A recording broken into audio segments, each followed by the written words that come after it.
The office was unusually quiet when Daniel finally looked up from his screen, and that was when he saw Richard Miller standing beside his desk, coat already on, keys in hand, with a polite but tired smile that told Daniel the workday was truly over. And before Daniel could even ask what was needed, Richard spoke in a calm, almost casual way, saying that his wife's car had broken down earlier that afternoon, and asking if Daniel could drive her home since it was on the way. And the request caught Daniel off guard, not because it was difficult, but because it felt personal in a way work rarely did. Yet he nodded quickly, not wanting to seem unsure or unhopeful, and gathered his things as they walked toward the elevator, where Richard mentioned how busy the evening had been and how grateful he was. While Daniel listened, feeling a strange pressure in his chest, he couldn't explain. And when the elevator doors opened to the parking garage, Emily Miller was already waiting near a silver sedan, standing with her arms folded lightly against the cool air, her posture calm but distant. And Daniel noticed right away how different she seemed from the brief meetings he had seen her in before, less formal now, more human. And she smiled when Richard introduced them properly, thanking Daniel for helping, her voice gentle but steady. And after a few polite words, Richard excused himself, trusting without hesitation, leaving Daniel holding the keys and a responsibility that suddenly felt heavier than a simple drive. And as they got into the car, the silence settled fast, not awkward, but full, like something unspoken had already entered the space. And Daniel focused on starting the engine and pulling out of the garage while Emily adjusted her seat and looked out the window, the city lights reflecting softly across her face. And he told himself to treat this like any other favor, just a drive, nothing more. But the quiet felt charged. And as they merged into traffic, the streets were busy, horns in the distance, people crossing, life moving fast outside, while inside the car, time seemed to slow. And Emily broke the silence by thanking him again, mentioning how the day had gone longer than expected. And Daniel replied easily, saying,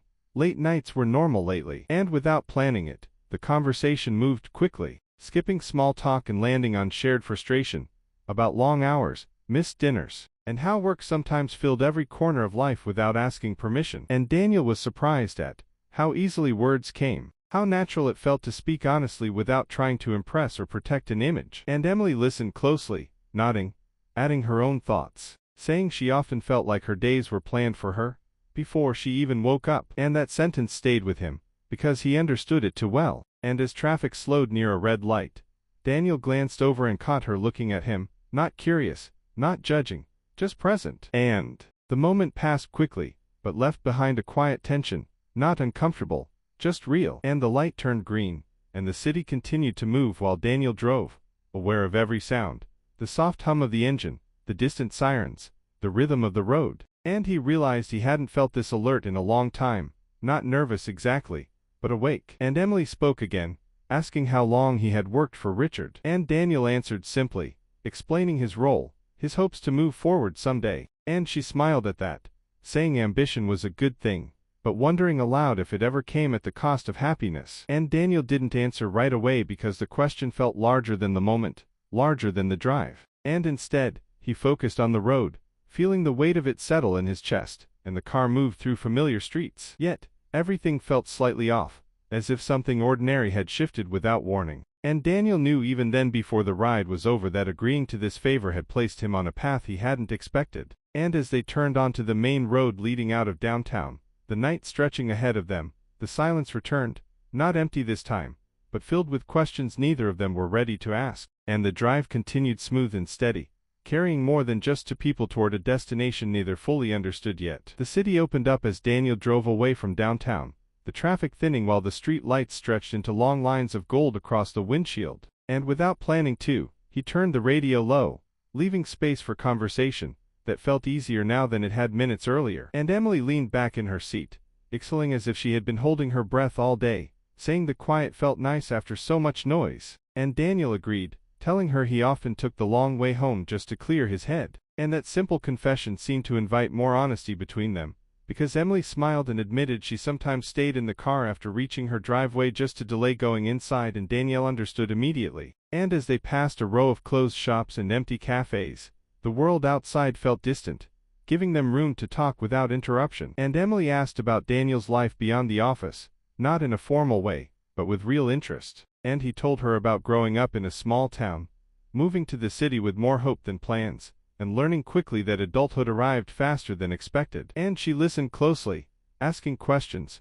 reacting with quiet laughter at the right moments. And when she shared her own story, it surprised him because she spoke about dreams she once had that had slowly been placed aside, about how life had become comfortable, but narrow, safe but predictable. And Daniel felt a strong pull of empathy. Because her words mirrored thoughts he rarely spoke aloud. And the car continued forward, smooth and steady, while something inside him shifted. And as they stopped briefly at a red light, rain began to fall, soft at first, then stronger, the sound filling the silence in a way that felt intimate rather than heavy. And Emily watched the raindrops trace lines down the glass, saying she loved nights like this because they made the city feel honest. And Daniel replied without thinking that honesty was rare but important. And she turned to him surprised, saying she didn't expect that answer. And he shrugged, smiling slightly, saying he didn't expect to say it either. And the light changed, pulling them back into motion, but the connection remained, and they spoke about music next, about songs that reminded them of better times, about how certain lyrics stayed with you longer than faces. And Emily admitted there were songs she avoided because they brought back memories she wasn't ready to revisit. And Daniel said he had a few like that, too. Songs tied to moments when life felt full of possibility. And the rain grew heavier, tapping faster against the roof, creating a rhythm that matched the pace of their words. And the road curved through a quieter neighborhood, houses dim and still. And Emily's voice softened as she said, sometimes she felt like she was living someone else's life, playing a role she had learned well, but never chose fully. And Daniel felt the weight of her words because he sensed how carefully she guarded them, and without crossing any lines. He told her that it was never too late to reclaim parts of yourself. And she looked at him, with an expression that mixed gratitude and sadness, saying she hoped that was true. And the car slowed as they approached her area. And Daniel noticed the shift in energy, the way moments like this always carried an ending too. And he wished briefly for traffic, for a wrong turn, for anything that would stretch the night a little longer. And as they drove past familiar streets to her, Emily mentioned how rare it was to feel truly heard, especially in conversations that weren't meant to be deep. And Daniel replied that sometimes the best talks happened by accident. And they shared a quiet laugh, aware of how unlikely the situation was. And as the rain eased slightly, and the road opened up ahead, Daniel realized the drive had changed something inside him, not in a dramatic way, but in a subtle, lasting one. And though neither of them named it, the connection was there, fragile, but real, carried forward by the movement of the car toward a destination that now felt closer than either of them wanted. The rain came down harder as Daniel continued driving, the wipers keeping a steady rhythm while the night around them blurred into streaks of light and shadow. And inside the car, the quiet grew thick, not uncomfortable, but charged with the weight of unsaid thoughts. And Emily finally spoke, her voice soft, almost vulnerable, saying that even when people think she has everything, she often feels unseen. And Daniel, caught off guard by the honesty, nodded, realizing he understood that feeling better than most. And he admitted he spent much of his life trying to go unnoticed, just to get by. And she turned to him, meeting his eyes, and said he didn't seem invisible at all. And that small confession hit him harder than he expected. The words floating between them, fragile and intimate, filling the car in a way that made the engine and the rain feel secondary. And they began talking in a way that felt unscripted, sharing pieces of themselves that weren't meant for the office or anyone else, about dreams postponed, small regrets, moments that stayed in memory longer than they should. And Daniel found himself laughing at some of Emily's stories, and listening closely to the sadness in others, noticing the delicate balance in her voice that made her seem strong yet quietly fragile at the same time. And she asked him about his younger self, the person he wanted to be before the world taught him compromise. And he told her about the risks he wanted to take, the adventures he once imagined, and how slowly life had molded him into a version that was careful, responsible, safe. And she nodded in understanding, saying she recognized that feeling, how life demanded stability while quietly asking for sacrifice. And the car moved forward, following streets lit by neon reflections, and the occasional headlight cutting through the rain, the city around them alive yet distant. While inside the car, time seemed to bend, hours feeling like minutes, minutes like seconds. And Emily suddenly said that some nights she felt she could almost step outside her routine, escape for a moment. And Daniel admitted he had those moments, too, when the world seemed smaller and more personal. And they shared a silence filled with possibility, a quiet understanding that neither was crossing lines, but both were aware of the fragile closeness. And as the car slowed near a familiar intersection, Emily spoke about music again, mentioning songs tied to memory. And Daniel responded with his own, and they found themselves laughing quietly at shared tastes, enjoying the rare connection of people who understood without judgment. And the rain eased into a soft drizzle, hitting the roof lightly, a backdrop that made everything feel cinematic, yet grounded, intimate without being inappropriate. And Emily's hand brushed against the edge of her coat as she shifted slightly, and Daniel caught himself noticing details he hadn't before. The way her eyes softened in certain lights, the slight curl of her hair falling forward, subtle expressions that made her human in a way that went beyond the image he had known from the office. And she suddenly asked him a question about what he wanted from life now. And Daniel hesitated, considering honesty, and finally said he wanted to feel alive in ways work hadn't allowed, to take small risks, to experience connection that mattered. And she smiled faintly, saying she understood exactly what he meant. And the car moved slowly now, streets narrower, rain leaving patterns on the windows, and neither of them wanted to break the rhythm, the closeness of shared words and thoughts. Yet the drive was nearing its end, the street lights growing warmer as they approached her neighborhood. And Daniel realized how rare these moments were, how accidental yet perfect this conversation had been. And Emily finally broke the silence, saying softly that tonight felt different, meaningful in ways she didn't want to define. And Daniel nodded, feeling the same, knowing they had crossed a line only emotionally, not physically, but it was a line that mattered just as much. And as they reached her street, Daniel slowed the car, neither ready to speak first, the pause heavy but gentle, and when she opened the door, she lingered slightly, looking at him with an expression full of unspoken words, and whispered that tonight had meant more than he realized. And as the door clicked shut and she disappeared inside, Daniel sat for a moment in the car, listening to the fading sound of rain and distant traffic, knowing that what had started as a simple drive had turned into something neither of them would forget, a night that carried emotions too delicate to name, but too strong to ignore, a connection born in quiet honesty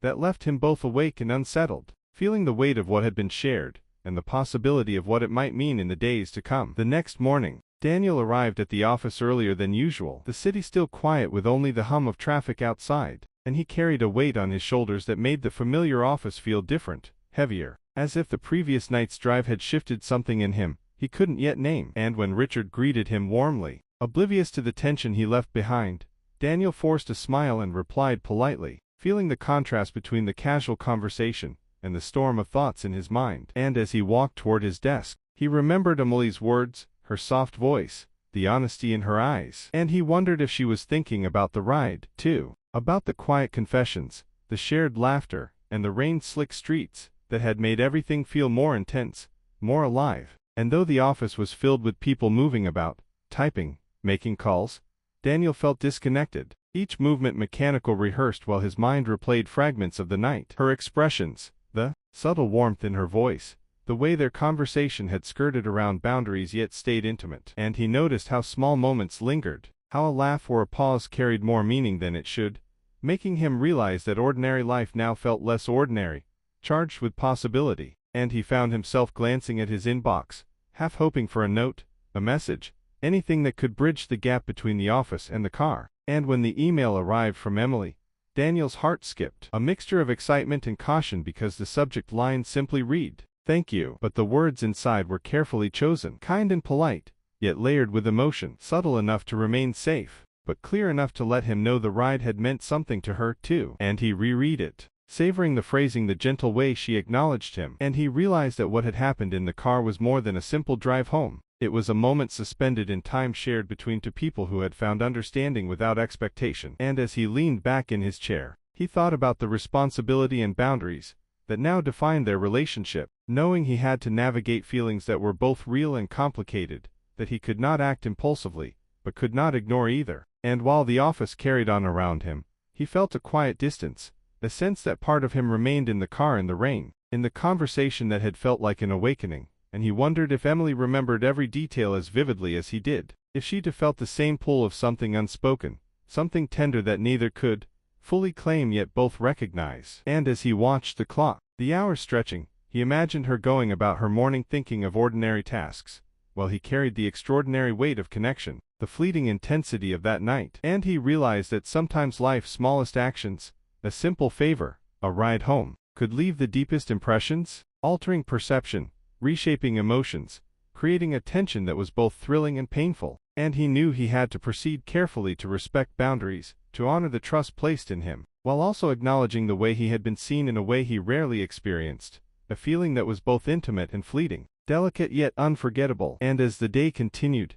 emails, meetings, and calls flowing around him, Daniel's mind wandered back to the streets, slick with rain, the soft rhythm of the windshield wipers, the way the city had felt alive and quiet at the same time. And he realized that the ride had changed something in him, a subtle shift in perspective, a new awareness of longing and connection, of emotions that could be real without crossing lines. And when he finally returned to his work, he felt a renewed sense of attention, of understanding, of emotion carefully held and cherished, knowing that the night's conversation, the drive, the shared confessions had become a memory that would linger, that would guide his actions, that would remind him that life, even in ordinary moments, could hold extraordinary meaning, and that human connection, fragile and rare, was a gift that demanded both courage and care, leaving him quietly aware that the ride home was not the end, but the beginning of something that neither distance nor time could easily erase, a connection that would shape his thoughts, his feelings, and perhaps even his heart in ways he was only beginning to understand.